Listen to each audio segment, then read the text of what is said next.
soir d'hiver imprévisable, la scène un marchand de marron. Hi, welcome to Andy's Kitchen. This is the first episode of many. In this episode, we're going to make a potato gratin and a pot roast. I hope you enjoy the show and I hope you learn a lot because I got a lot to teach. Right now, the potato gratin I want to make should take about 45 minutes cooking. I've preheated the oven to 325. I'm putting it up to 350 because I want it extra crispy on the top of the potato. With the potato, what you want is the technique you want to have is have your fingers curled in so that if the knife moves at all in any way, you won't cut yourself. You want nice, thin slices for this gratin. What you want to do is you just take the potatoes, everything's dry, you're not cooking anything yet, and you put them into a bowl, right? And you take about a cup and a half of cream. It doesn't matter how much cream. You don't want to use too much cream because then the potatoes will be soggy when you bake them. You want just enough so that it moistens. And what I'm going to do now, I have about 2 cups of heavy cream right here, chilled, but not too cold, not ice cold, but chilled. And I'm going to use about 1 cup of this. And what you can do is, when you put the potatoes into the casserole pan, you can see if the distribution between cream and potatoes is even. You don't want it too soggy. So I can always add more cream. It's better to add more than add too much in the beginning. And what also I'm going to put in here is about a cup and a half of grated Parmesan cheese.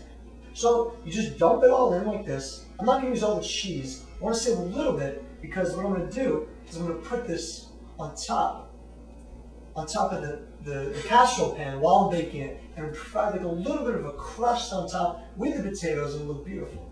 What else I want to put in here is about a pinch of salt. I'd say about a tablespoon of salt because potatoes, they don't have that much salt and they soak up the salt a lot because they have a lot of starches. So you want to put a good amount of salt in and season this, and also put just some freshly ground black pepper. Depending on your taste, put however much you want. And also, what I'm going to put on is just some fresh herbs. Put some fresh rosemary and put some fresh thyme. So I'll take the rest of the rosemary, peel it the opposite way so you can get a nice, easy slide off. And just take it, and the proper way to cut these, just cut these rough. You don't want too much. You don't want too much of large pieces. You want a relatively even amount of distribution of rosemary. See, a little nice rough chop. Take this. I'm gonna save about half just for the garnish. You can always get more rosemary if you want. Put it in here, and in a similar way to which you peel the rosemary off of the stem, you do the same thing with the thyme. The thyme stick goes like this. Do it the opposite way that the leaves are facing, so you get a nice easy pull from the thyme. And if you get a little stem in, that's fine. The thyme stems will cook pretty easily, but most of the flavor is in the leaves. And what I'm going to do now, I'm going to put these in the oven at about 325 degrees for about 45 minutes. A little give or take 5 minutes depending on where the potatoes are. You want a crispy brown color of the potatoes, and you'll have perfect potato gratin.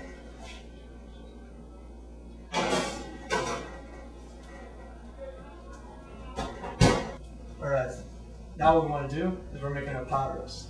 All you gotta do is I got about 2.5 pound beef tenderloin pot roast. What you want to do is you go to the butcher, ask them to cut it so you can roll it. That's what I did right here.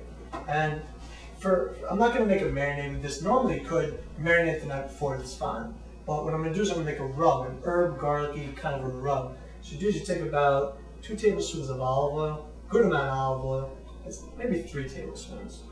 And take some fresh herbs, have some thyme and some rosemary right here, put it in, and take some fresh garlic.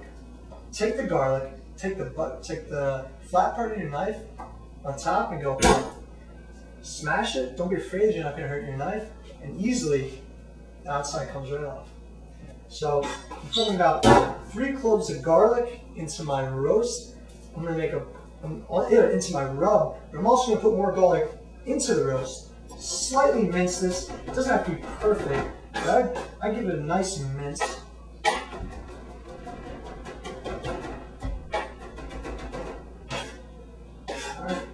minutes and put it into your rub.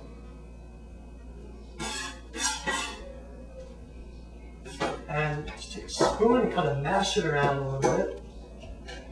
Give it a nice texture. And a little bit of seasoning, a little bit of salt.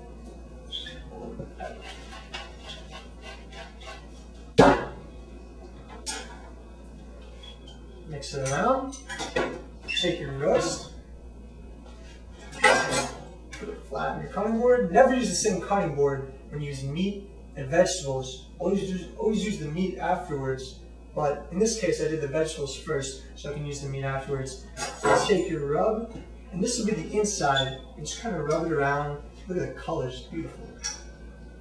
And you know, it doesn't have to be perfect, but this will be the inside. And the outside, do the same thing.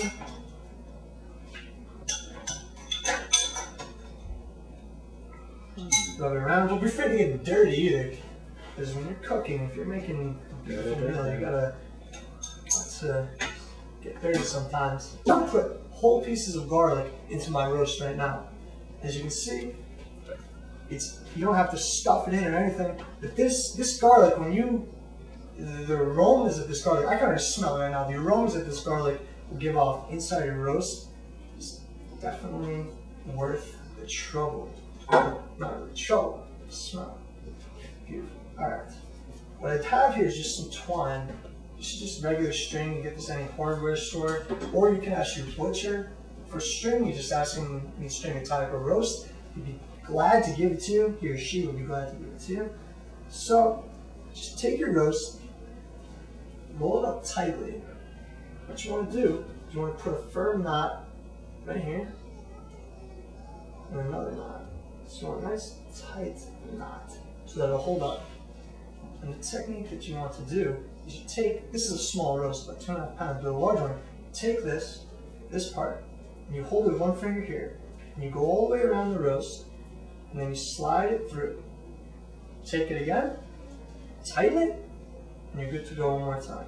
Take it, hold your finger here, under, through, and good to go. See? One more time. Take it, stick your finger here, stick through, pull, you're good to go. And at this end, you tie another knot just to make sure your roast doesn't come apart. This little sucker's waiting to cook. Slide it through. And you, my friend, have a pot roast.